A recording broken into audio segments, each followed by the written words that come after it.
নমস্কার। বাংলাদেশ উদযাপন ফন্ড উপজেলা কর্তৃক আয়োজিত আজকের এই মত বিনিময় সভা সিলেট জেলা থেকে আগত বাংলাদেশ পূজা উদযাপন ফন্ডের সম্মানিত প্রধান অতিথি এবং মঞ্চ ভূমিষ্ঠ আছেন আমার অত্যন্ত শ্রদ্ধাভাজন সিলেট জেলা বাংলাদেশ পূজা উদযাপন ফন্ডের সদস্য সচিবের দায়িত্ব পালন করছেন অত্যন্ত শ্রদ্ধাভাজন ব্যক্তিত্ব। আসলে এখানে আমি দু একটি কথা বলে আমি আমার সংক্ষিপ্ত বক্তব্য শেষ করব। আমরা আজকে 1971 পর থেকে এই দেশে আমরা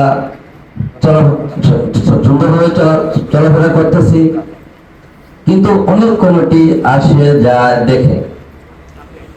আপনারা যারা বাংলাদেশ পূজা উদযাপন ফোন করছেন, আপনার অভিজ্ঞতা আপনার 3 দিন পূর্বে আপনার ইউনিয়নের মহাবাজারে শ্রীজি কালী মন্দির একটা আছে, 1100 স্কোয়ার ফিটের মন্দিরটা আমরা নির্মাণ করতেছি, কিন্তু এখন পর্যন্ত কোন কমিটি একবার আমাদের দেখে নাই, আমাদের কোন খোঁজ খবর নাই। আরো আছে আমাদের মধ্যকাপুরের অনেক মন্দির আছে, তাৎক্ষণিক সরকারি কোনো বরাদ্দ ধারাভাবে আমাদের দেওয়া নাই, শুধু কমিটি করার জন্য আমাদের দরকার থাকে, কিন্তু কোনো উন্নয়নের কাজের জন্য আমাদের কোনো কিছু ডাকে না, কোনো এমপির মন্ত্রীদের সামনে নিয়ে আমাদের বসায় না।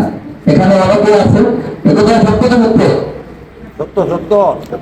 আপনারা যারা এসেছেন আপনাদের কাছে অনুরোধ থাকবো, আপনারা যেভাবে আমাদের দেখেছেন, আমরা যেভাবে আপনাদের ডাকিয়ে এসে সাড়া দিয়েছি, আগামী দিন আপনারা যখন আপনারা তখন তাৎক্ষণিক আপনাদের আমাদের পাশে পাবো এবং আমাদের বর্তমানে যে মন্দিরটি নির্মাণ হচ্ছে আপনারা একটু ভোট খবর নেবেন, বর্তমান সরকারের কাছে আমাদের তালিকা তুলে ধরবেন এবং ভালোভাবে আমাদের মন্দিরটিকে কাজ করার আরো আহ্বান জানিয়ে আমরা বক্তব্য শেষ করছি। নমস্কার।